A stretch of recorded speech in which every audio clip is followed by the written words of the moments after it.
أكبر حيوان عايش على وجه الأرض، مخلوق عملاق بأبعاد خرافية، أسطورة حية رايحة جاية في محيطاتنا. يلا بينا يا صديقي، تعال نتعرف على الكائن البحري ده هو مين واسمع القصة. أهلا بيك يا صديقي في حلقة جديدة من برنامج عودة عالم البحار. حضر بقى شنطتك ومعداتك وكل حاجة ممكن تنفعنا عشان هننزل مع أضخم كائن بحري في الحياة. خليني أخدك الأول يا صديقي لسنة 1868 في قلب المحيط الهادي. كان صيادين بيصطادوا الحيتان بالحرابة اليدوية من غير محركات، من غير أجهزة، كله شغل دراع وقلب جامد. وفجأة يظهر لهم حوت أزرق عملاق، راحوا راميين عليه الحربة. الحوت اتصاب، بس بدل ما يستسلم عمل مناورة العمر. الحوت نزل تحت المركب وبضربة بديله العملاق قلب المركب. جيمس بارتلي بيحكي لنا، لأن هو كان صياد على المركب، إن هو اختفى وسط الأمواج.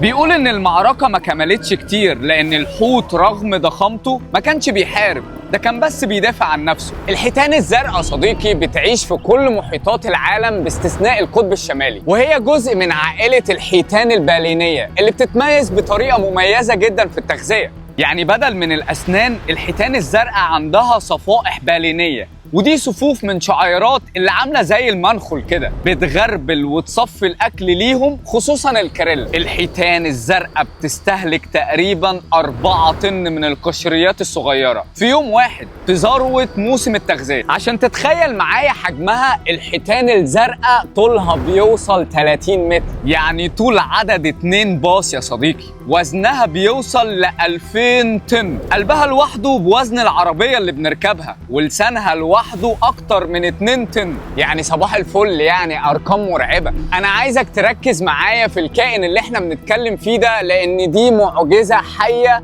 لسه عايشه معانا على وجه الارض. بتبتدي رحله الحوت الازرق بفتره حمل مدتها 12 شهر، وبتتولد حيتان صغيره كده طولها بيوصل ل7 متر تقريبا، ووزنها بيوصل ل3 طن، وبتنمو بطريقه غريبه وسريعه جدا. يعني ممكن وزنها يزيد بحوالي 90 كيلو في اول سنه من حياتها. الحيتان الزرقاء بتصدر اعلى صوت بين الحيوانات، صوتها بيوصل قوته ل 188 ديسيبل، أصوات منخفضة التردد، وبتقدر توصل لآلاف الأميال تحت المية. وطبعا دي بتكون لغة التواصل ما بينها والملاحة.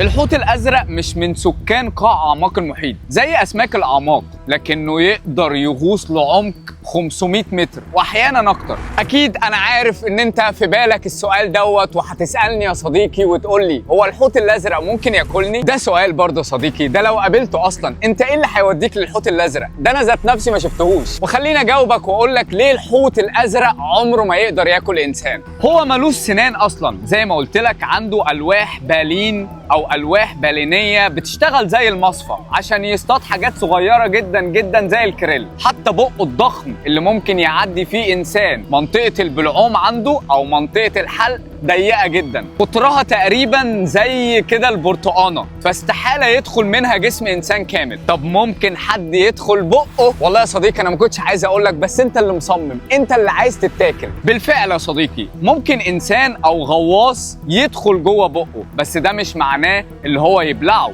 أو يهضمه. الخلاصة يعني يا صديقي إن الحوت الأزرق ضخم وديع، ممكن يأذي إنسان بدون قصد بقوة اندفاعه أو الاصطدام، بس ما يقدرش يبلعه ولا ياكله. زمان بقى الإنسان ما كانش بيشوف الحوت الأزرق مجرد كائن، لا، ده كان بيشوفه مصدر ضخم للموارد. واسمع بقى عشان الكلام لسه هيحلو. كانوا بيقطعوا طبقة الدهن السميكة اللي في جسمه اللي بتتسمى بلابر، ويعملوا منها زيت يستخدموه في إضاءة المصابيح قبل اختراع الكهرباء، وتشغيل وتزييت آلات المصانع القديمة، وصناعة الصابون والشموع. يعني قبل ما نور الكهرباء يملى الدنيا كان زيت الحوت هو النور الحقيقي. تاني حاجة كمان عندك لحم الحوت، كان بيتاكل في أماكن كتير زي اليابان والنرويج، أو يتعمل منه علف للحيوانات.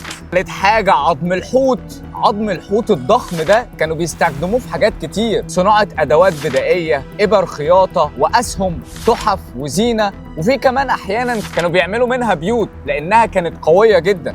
في ألاسكا كانوا بيبنوا بعظم الحوت أجزاء من بيوتهم لقوتها. وعندك كمان الجلد، جلد الحوت كانوا بيعملوا منه أحبال وأشرعة للقوارب بسبب إن هو كان قوي جدا ومقاوم للمية. حتى اللسان، لسان الحوت لوحده كان ممكن يخزن دهون وزنها بيوصل لأكتر من 2 طن. كانوا بيستخرجوا منه كميات زيت ضخمة، ويعتبر من أغنى أجزاء الجسم الدهنية. يعني اللسان بيمول رحلات الصيد كلها أحيانا. يا راجل ده حتى الأعضاء الداخلية كانوا بيستخدموها للسماد الزراعي أو حتى الطب القديم التقليدي. يا صديقي الإنسان لما بيحط إيده على حاجة بيجيب آخرها. بس هنا المفاجأة، كل اللي كان بيحصل ده قبل ظهور قوانين حماية الحوت الأزرق اللي دلوقتي حامياه عالميا بسبب الصيد الجائر اللي خلى أعداده تنهار بشكل مخيف. تاني هقول لك تاني وارجع اقولها تاني، احنا مش بنحكي عن حوت، احنا بنحكي عن معجزة طبيعية لو راحت مش هترجع تاني. لان حماية الحوت الازرق وموائله حقيقي امر مهم عشان نحافظ على صحة محيطاتنا. الحيتان بتلعب دور مهم في النظام البيئي البحري من خلال فضلاتهم الضخمة الغنية بمغذيات كتيرة بتحفز نمو العوالق النباتية، ودي طبعا كائنات صغيرة قوي بتنتج كتير من الاكسجين في العالم اللي هو يعتبر اساسا المصدر الاول للاكسجين، وكمان بتشكل قاعده غذائيه كامله في محيطاتنا، وكمان بتشكل قاعده لشبكه الغذاء المحيطيه. خلينا مثلا نتكلم على ظاهره صغيره جدا، ظاهره اصلا هو بيعملها عشان يرتاح، ونشوف قد ايه بتنفعنا وتفيدنا، او بمعنى اصح تفيد المحيط ومهمه جدا لكل الكائنات البحريه، وهي ظاهره بول الحوت. البيبي بتاعه يا صديقي بيقولوا عليه الذهب السائل في المحيط. اسف يا صديقي والله، بس بصراحه عندهم حق. تعال أعرفك على واحدة من أغرب وأروع ظواهر المحيط، وإزاي الحيتان هي السوبر هيرو لمحيطاتنا وكوكبنا كله بالبول بتاعها. بول الحيتان ده زي سمات طبيعي للمحيط. يعني مثلا عندك حوت أزرق واحد بس ممكن يتبول 1500 لتر يوميا، يعني بتتكلم في حمام سباحة صغير تعوم فيه انت واصحابك. وهنا بقى انا ما بتكلمش على الحوت الازرق بس، انت عندك الخاصية دي في كل الحيتان. البول بيكون غني جدا بعناصر غذائية أساسية للحياة البحرية، كلها زي النيتروجين والفوسفور والحديد، عامل زي اوبن بوفيه لكل العوالق النباتيه اللي تعتبر اساس او شبكه لقاعده غذائيه في المحيط، اللي بتتغذى عليها عدد كبير من الحيوانات البحريه، اللي تعتبر اساس او قاعده الشبكه الغذائيه في المحيط اللي بتغذي عدد كبير من الحياه البحريه. الميزه كمان في بول الحيتان ان العناصر الغذائيه اللي فيه بتمتصها العوالق النباتيه فورا، لان البول قابل للذوبان بسرعه. الحيتان عندها نظام عبقري اسمه مضخة الحيتان. طب مضخة الحيتان بتشتغل ازاي؟ هقولك. أول حاجة الحيتان بتاخد لها غطسة عميقة شوية لمئات الأمتار، تتغذى على الكريل والأسماك اللي في الأعماق والغنيين جدا بالمغذيات، وبعدين يطلعوا على السطح تاني يتنفسوا ويبدأوا في التبول، وساعتها بتنطلق موجة كبيرة من المغذيات اللي جاية من الأعماق في المياه المشمسة اللي متجمع فيها العوالق النباتية. عايز اقولك ان هو كمان مش بيفرق او يوزع البول بتاعه عمودي بس طالع نازل في المحيط، لا ده بينشرها في المحيط كله من خلال هجرتها. يعني هو من الاخر مش محترم حد، ماشي يطرطر على الحياه البحريه كلها. كبير بقى. يعني عندك اماكن مثلا زي المحيط الجنوبي عنصر الحديد فيه نادر جدا، فبول الحيتان هناك شريان الحياه عشان تتكاثر الطحالب بشكل هايل. طبعا عمليه طبيعيه عبقريه زي دي لازم الانسان يفوتها ازاي؟ لازم يسيب بصمته بصيده طبعا الشره والكبير للحيتان اللي كان اعدادها من 4 ل 5 مليون حوت. النهارده عددهم ممكن يوصل ل 1.3 مليون حوت بس. انت متخيل النسبة؟ فطبعا حصل تدهور كبير في النظام البيئي، كمية المغذيات اللي كان بتغطيها الحيتان بشكل كبير قلت، والنتيجة عوالق نباتية أقل وأعداد أسماك قلت. بس طبعا الأمل رجع لنا شوية لما أعداد الحيتان الحدباء بدأت تتعافى في المحيط، وده كمان زاد من أعداد الأسماك بالتبعية. طب هل بقى فوائد بول الحيتان انتهت لحد هنا؟ لا لسه والله. تخيل بتعمل ايه؟ عايز اقولك ان بول الحيتان ليه عامل كبير في تغيير المناخ. هتقول لي يا كابتن مصطفى ازاي بول الحيتان اللي في المية بيأثر على المناخ فوق؟ ده ايه الكلام ده؟ لان زي ما قلنا طول ما في بول حيتان كتير في مغذيات كتير للعوالق النباتية، والعوالق النباتية دي اللي بتلتهم ثاني أكسيد الكربون، واللي بسببها بيحصل امتصاص للكربون بنسبة 40% في العالم. كمان عوالق نباتية كتير يعني أسماك كتير يعني صيد وفير، وليه ميزة اقتصادية كبيرة برضو. فيفضل البول بمغذياته وأهميته الكبيرة دي إنه محتاج مننا إننا ننقذ الحيتان دي من اللي بيحصل فيها. يعني مثلا مشكلة اصطدامهم بالسفن والتلوث البلاستيكي والضوضاء العالي اللي جاي من السونار اللي بتأثر على ملاحتهم والتواصل ما بينهم. بول الحيتان مش مجرد معجزة غريبة كالعادة يعني من أعماق البحار، دي واحدة من شرايين الحياة للمحيط والكوكبنا كله.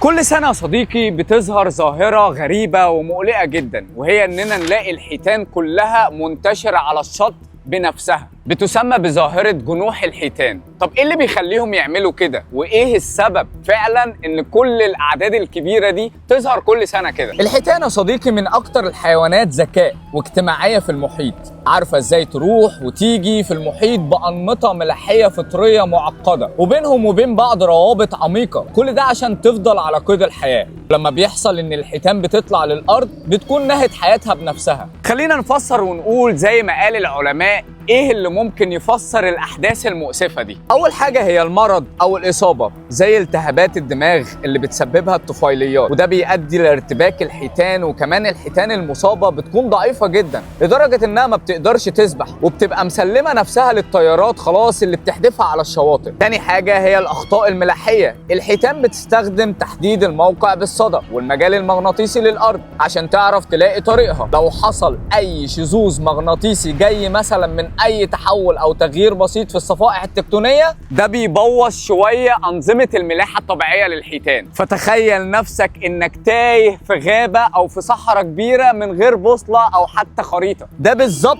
اللي بتحس بيه الحيتان. تالت حاجه زي ما قلت لك ان الحيتان كائنات اجتماعيه جدا. في انواع مثلا زي البايلوت ويلز، المجموعه منها بتكون على قلب رجل واحد يا صديقي. يعني مثلا قائد المجموعه لو حصل غلط واخد المجموعه على الميه الضحله، كلهم هيمشوا وراه، يا نعيش عيشه فل يا نموت احنا الكل. كلمه جنوح في حد ذاتها معناه ان ده او الشخص دوت او الحوت دوت متعمد اللي هو بيعمل كده. طب هل الحيتان فعلا متعمده اللي هي تعمل كده؟ المخلوقات دي يا صديقي عندها ذكاء وعمق عاطفي كبير، حتى انه تم ملاحظه سلوكيات حداد منهم على الافراد المفقودين. وبما انه صعب شويه نعرف ايه اللي بيدور في دماغهم، بس العلماء افترضت ان الاجهاد واليأس او الصدمات ممكن فعلا تؤدي لحالات الجنوح للحيتان. هو بالرغم من حالات الجنوح اللي بتحصل الا انها مش مسببه للانقراض، بس بتورينا هشاشه الطبيعه، وان اي عنصر ممكن ينقص او اي خلل ممكن يحصل ممكن يكون سبب في مأساة زي اللي بيحصل ده. الحوت الازرق يا صديقي حقيقي مخلوق اسطوري،